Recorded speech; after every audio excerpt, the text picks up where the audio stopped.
Direito fundamental do cidadão de acesso à jurisdição constitucional. Valdir Alves.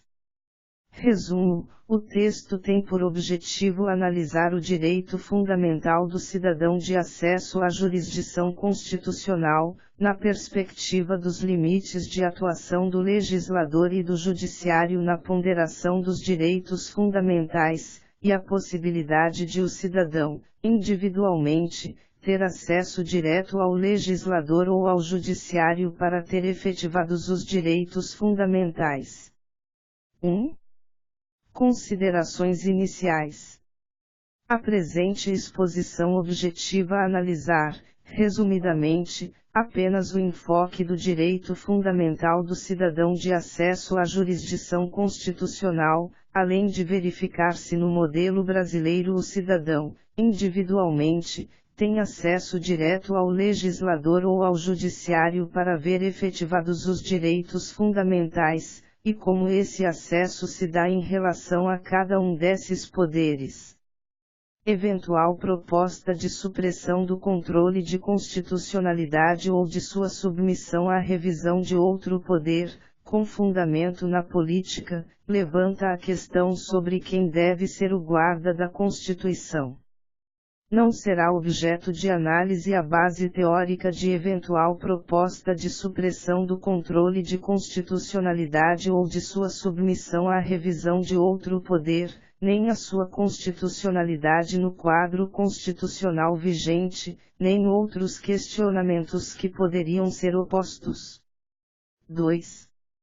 A atuação do Legislativo, do Executivo e do Judiciário no controle de normas. No modelo da Constituição de 1988, a participação do Legislativo e do Executivo no controle de normas ocorre no âmbito do processo de elaboração normativa, segundo a competência conferida pela Constituição, além de, após a elaboração legislativa, poderem provocar o controle de constitucionalidade da lei ou do ato normativo perante o Judiciário. Essa atuação ocorre, preventivamente, para evitar que a norma inconstitucional ingresse no ordenamento jurídico, e pode ser exercida pelo Legislativo, vg. Afastamento de projeto de lei, eivado de inconstitucionalidade, pelas comissões do Congresso Nacional, especialmente a Comissão de Constituição e Justiça, conforme o artigo 58 da Constituição, além do próprio plenário, a quem cabe legislar segundo a Constituição, e pelo Executivo, vg. Veto presidencial, segundo o artigo 66, primeiro, da Constituição. A atuação do Legislativo também pode ser repressiva, no âmbito da extensão do processo legislativo, vg. Sustação, pelo Congresso Nacional, de atos normativos do Executivo que exorbitem o poder regulamentar ou os limites de delegação legislativa, nos moldes do artigo 49, inc. v. da Constituição. É que em um Estado de Direito, no qual a lei tenha sido devidamente elaborada pelo Legislativo, ela deve ser cumprida por aqueles a quem for dirigida. O administrador deve aplicar a lei e pode ser responsabilizado pelo seu descumprimento, sendo disponibilizado ao cidadão buscar no judiciário a obtenção dos efeitos do ato que deveria ter sido praticado pela administração. Como dispõe da via judicial para afastar eventual inconstitucionalidade, administrador e particular assumem os riscos decorrentes do seu descumprimento. Acaso o jurisdicionado considere o ato nulo, a recusa em obedecê-lo ocorrerá por sua conta e risco, respondendo pela desobediência se a autoridade competente não o considerar nulo, declarando preenchidas as condições mínimas para sua validade, ressalvada a nulificabilidade posterior.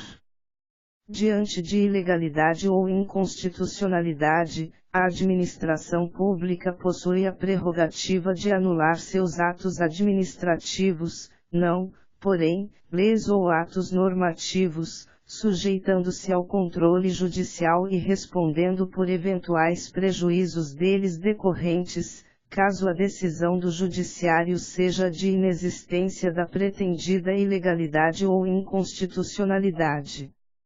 Deve-se distinguir entre interpretar a Constituição, o que é permitido à administração pública, e declarar a inconstitucionalidade de lei ou ato normativo, pois se a norma foi regularmente aprovada pelo Legislativo, observada a participação do Executivo, possui presunção de constitucionalidade, sendo competência privativa do Judiciário o controle judicial repressivo da constitucionalidade da norma, motivo pelo qual não pode ser recusado o cumprimento da lei, podendo implicar a responsabilização do administrador. Esse procedimento é reforçado diante dos mecanismos de que o Legislativo e o Executivo dispõem para, caso não tenha sido exitosa sua atuação e até sua oposição durante o processo de elaboração legislativa, promover o controle normativo abstrato perante o Judiciário, a partir da S. número 16/1965, art. 101, in que, alínea K. E especialmente com a Constituição de 1988, que ampliou o rol dos legitimados ativos para a ADI, art. 103, podendo ser requerida, inclusive, medida cautelar para suspender imediatamente a norma questionada, art. 10 da Lei nº 98681999.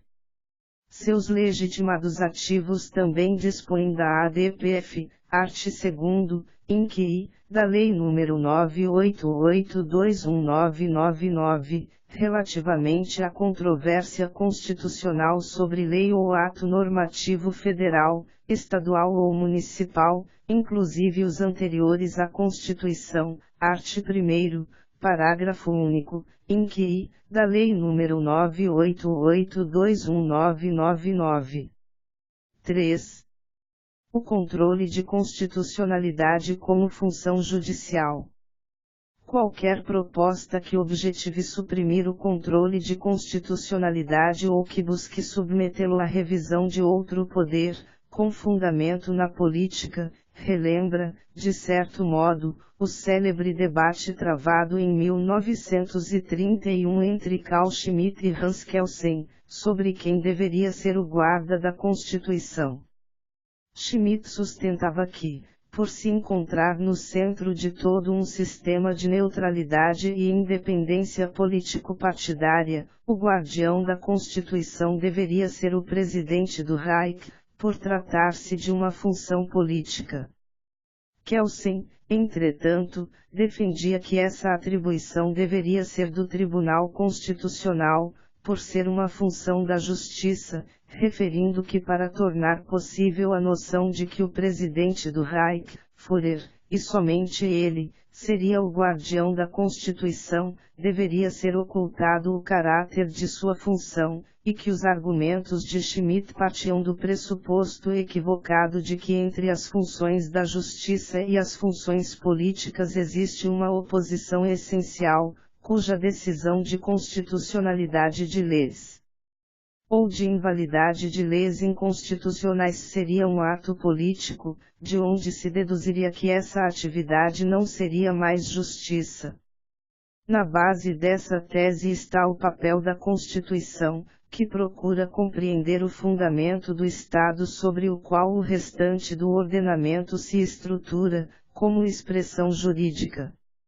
Igualmente, deve ser considerada, segundo Kelsen, a vantagem de que o Tribunal Constitucional, desde o princípio, não participa do exercício do poder, não se posicionando em necessário antagonismo ao Parlamento ou ao governo.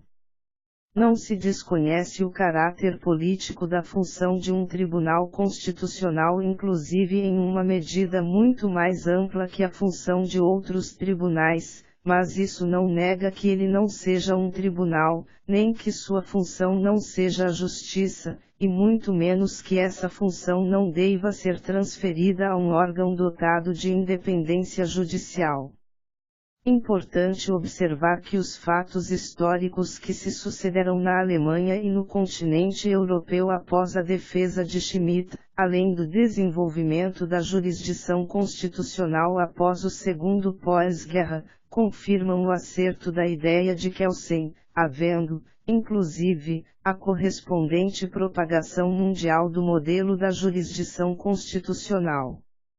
No modelo alemão, como o Tribunal Constitucional Federal é considerado o guarda da Constituição, por verificar a conformidade do direito federal e do direito estadual com a Constituição, também o é da ordem jurídica federal, pois o seu exame igualmente alcança a conformidade do direito estadual com outro direito federal, art. 93, alínea 1, número 2, da Lei Fundamental.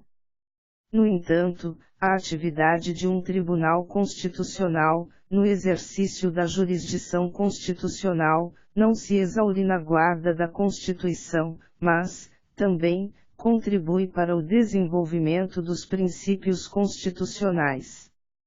No que se refere ao STF, ele também recebeu na estrutura da Constituição de 1988 a qualidade de tribunal com a tarefa especial de guardar a Constituição, art. 102, caput. Esse entendimento é reafirmado em vários precedentes do próprio STF, tanto no controle concentrado como no difuso. A posição do STF, de assumir a função precípua de guarda da Constituição, já foi externada pelo próprio tribunal antes mesmo da Constituição de 1988. A questão, portanto, diz com a garantia de uma completa independência, perante governo e parlamento, que é chamada judicial, e que costuma ser concedida pelas constituições modernas aos tribunais. 4. O Tribunal Constitucional como representante argumentativo do cidadão. É importante considerar, conforme refere Robert Alix, que a jurisdição constitucional também possui relação com o princípio democrático, que exige compreender tanto a atividade do parlamento, que representa o cidadão politicamente, como a atividade do Tribunal Constitucional, que faz a representação argumentativa do cidadão. Nisso pode-se falar de uma luta pela interpretação dos direitos fundamentais, compatível com o princípio democrático. Nessa atuação, um tribunal constitucional até pode se dirigir não contra o povo, senão em nome do povo contra uma deliberação de seus representantes políticos no legislativo, com isso não só fazendo valer negativamente que o processo político fracassou, mas também exigindo positivamente a aprovação pelos cidadãos dos argumentos do tribunal, se eles aceitarem seu discurso jurídico constitucional racional.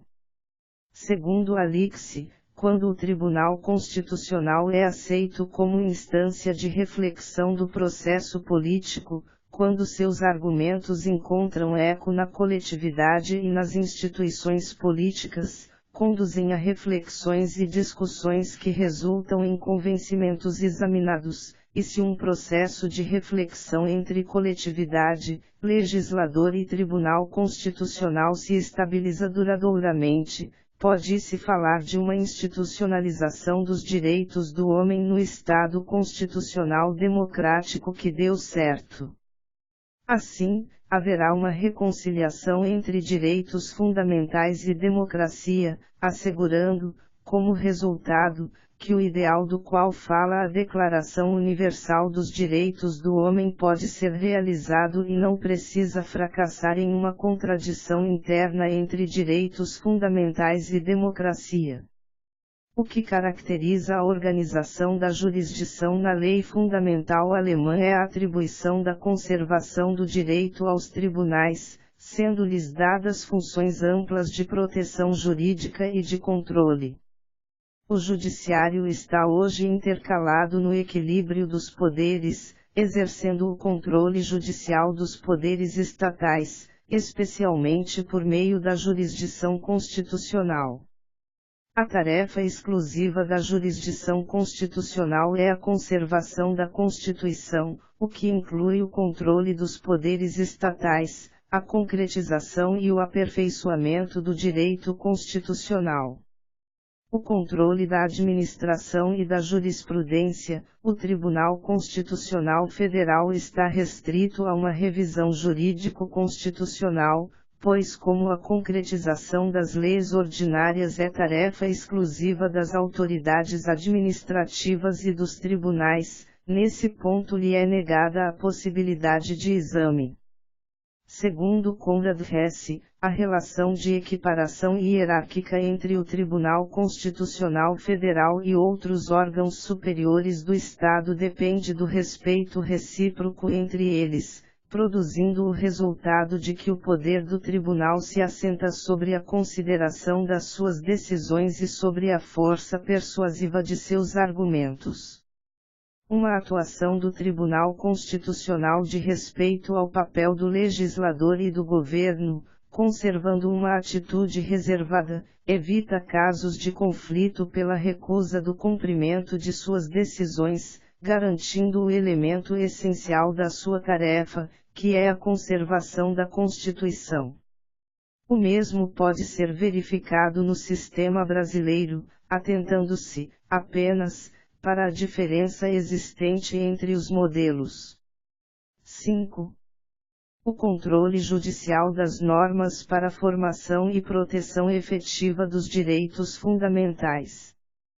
Tanto os direitos fundamentais previstos numa Constituição como a garantia de sua validez têm a tarefa de defesa contra intervenções estatais na esfera da vida individual, o que é garantido pelo controle judicial das normas. Com esse objetivo, o Tribunal Constitucional Federal Alemão, desde o início, pôs-se a tarefa de formação e proteção efetiva dos direitos fundamentais, e em seu cumprimento a realização dos direitos fundamentais restou essencialmente aumentada, com base no entendimento de que a amplitude de proteção de um direito fundamental somente pode ser verdadeiramente compreendida diante da realidade dos fatos sociais, cuja transformação não pode ficar desconsiderada na interpretação. Além disso, ao lado da validade teórica, que pode ser questionada juridicamente por intermédio do controle de constitucionalidade, a validade prática dos direitos fundamentais depende da possibilidade de seu titular dispor de uma via processual adequada para o seu restabelecimento, para o qual é especialmente disponibilizado o recurso constitucional. Isso para que se obtenha, além de seu enunciado normativo, sua realização na vida da coletividade, solidificando uma democracia em liberdade, que pressupõe cidadãos autônomos. No controle difuso de normas, art. 97 e art. 102, inc. 3ª, da Constituição, tanto o STF como qualquer juiz ou tribunal possuem a competência de exame e de rejeição. Assim, na decisão do caso concreto individual, qualquer juiz ou tribunal pode rejeitar os efeitos da norma, deixando de aplicá-la quando a considere inconstitucional. A partir da decisão do STF pode haver a extensão da eficácia da decisão individual, após a edição de resolução pelo Senado Federal que suspenda a execução da norma, art. 52, inc. X, da Constituição. 6. A ponderação do legislador e do judiciário. Para que a maioria dos direitos fundamentais se tornem eficazes, necessitam de organização jurídica das condições de vida e âmbitos de vida que eles devem garantir, cuja tarefa é, primeiramente, da legislação.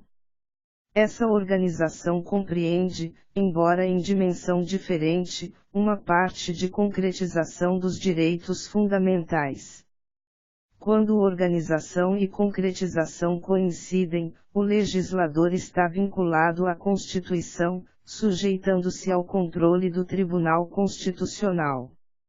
A organização não equivale a uma autorização para a limitação de direitos fundamentais, pois o legislador, ao organizar o direito fundamental, permanece completamente vinculado à normatização jurídico-fundamental, apesar de ocasionalmente não distingui-las. Nos casos de reservas de regulação, pode ser tanto organização como limitação, secundária. Limitar direitos fundamentais é determinar os limites, o alcance material do respectivo direito de liberdade, e como as garantias de liberdade estão fundamentadas na Constituição, os limites dessas garantias também devem encontrar sua base somente na Constituição. Cada direito fundamental encontra seu limite principalmente onde termina o seu alcance material.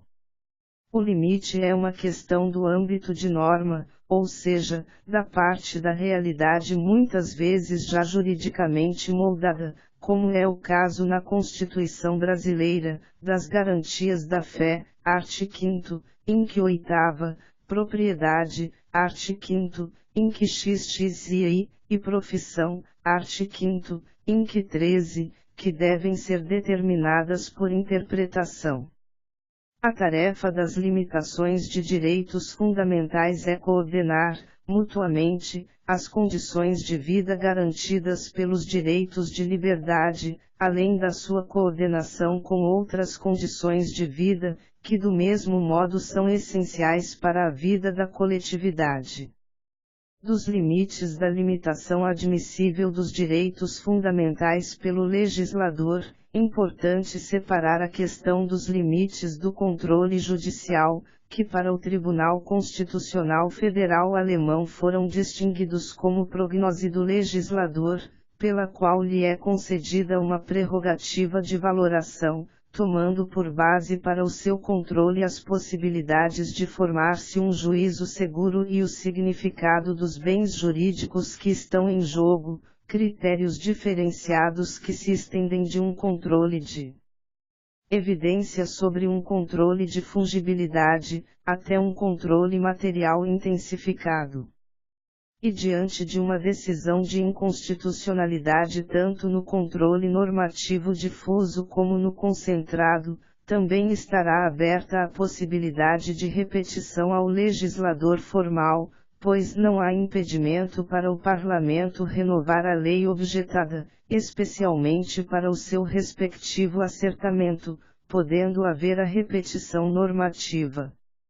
Mesmo no controle concentrado realizado pelo STF, o efeito vinculante e a eficácia contra todos, erga omnes, dos julgados do tribunal incidem somente em relação aos demais órgãos do judiciário e do executivo, não se estendendo ao legislativo no que se refere à produção normativa, que pode tratar, em novo ato legislativo, a mesma matéria versada na legislação anteriormente declarada inconstitucional, cuja conduta não diz respeito à autoridade das decisões do STF.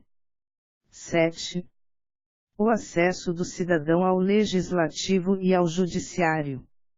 No modelo constitucional brasileiro, é garantido ao cidadão o direito fundamental de, individualmente, ter acesso direto ao judiciário para buscar a efetivação dos demais direitos fundamentais, art. 5º, inc. xxxv, que integra o núcleo imodificável do art. 60, 4º, inc. 4ª, da Constituição. Isso pode ser buscado em um processo judicial individual, no qual pode ser realizado o controle difuso de normas, art. 97 e art. 102, inc. 3ª, da Constituição, pois tanto o STF como qualquer juiz ou tribunal possuem a competência de exame e de rejeição. Por outro lado, o acesso ao legislativo é excessivamente limitado, pois o projeto de lei precisa ser subscrito por, no mínimo, 1% do eleitorado nacional, distribuído pelo menos por 5 estados, com não menos de 0,3% dos eleitores de cada um deles, art. 61, segundo, da Constituição. Ou seja, no modelo constitucional atual, o acesso do cidadão ao judiciário e à jurisdição constitucional é individual, direto, facilitado e simplificado, enquanto o acesso ao legislativo somente pode dar-se de forma coletiva, além de ser extremamente complexo e dificultado em razão do elevado número de eleitores que precisam subscrever o projeto de lei em vários estados da Federação. Tal processo demanda a realização de campanhas nacionais, que em última análise impossibilitam o acesso individual do cidadão ao parlamento. Além do mais, impedir o acesso do cidadão à jurisdição constitucional afeta em cheio o princípio democrático, já que enquanto o parlamento representa o cidadão politicamente, o Tribunal Constitucional faz a sua representação argumentativa. 8. Considerações finais. Segundo a Constituição de 1988, Legislativo e Executivo participam do controle de normas no âmbito do processo de elaboração normativa, além de após a elaboração legislativa poderem provocar o controle de constitucionalidade de lei ou ato normativo perante o Judiciário.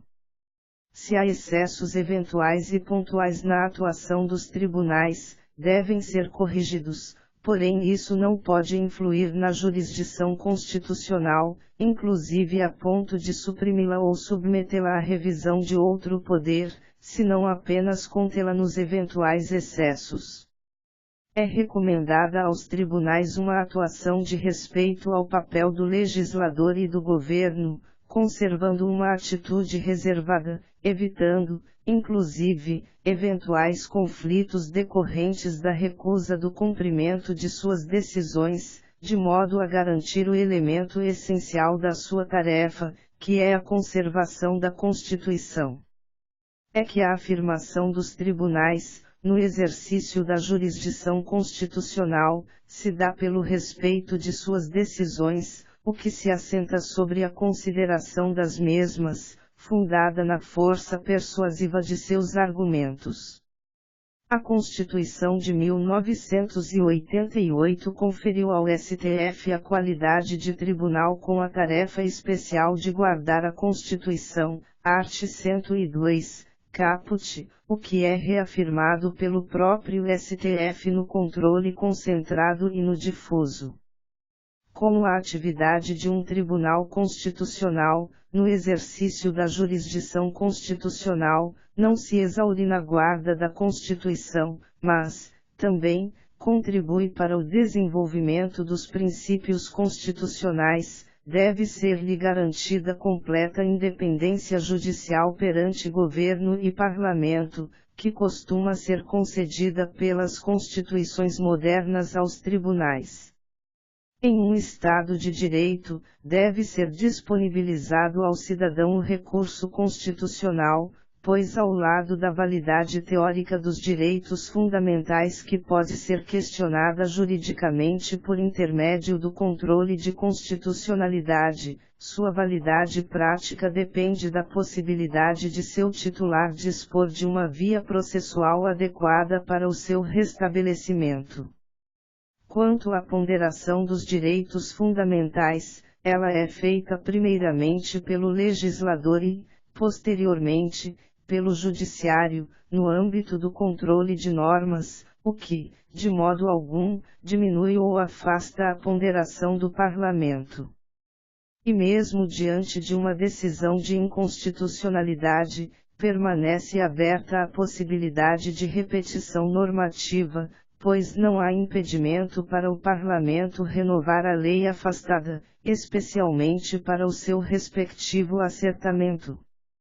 No modelo da Constituição de 1988, o acesso do cidadão ao judiciário e à jurisdição constitucional é individual, direto, facilitado e simplificado, enquanto o acesso ao legislativo somente pode ocorrer de forma coletiva, sendo extremamente complexo e dificultado em razão do elevado número de eleitores que precisam subscrever o projeto de lei em vários estados da Federação, cujo procedimento requer a realização de campanhas nacionais, o que impede o acesso individual do cidadão ao parlamento. Afastar o direito fundamental do cidadão de acesso individual, direto, facilitado e simplificado à jurisdição constitucional afeta o princípio democrático, pois enquanto o parlamento representa o cidadão politicamente, o Tribunal Constitucional faz a representação argumentativa do cidadão.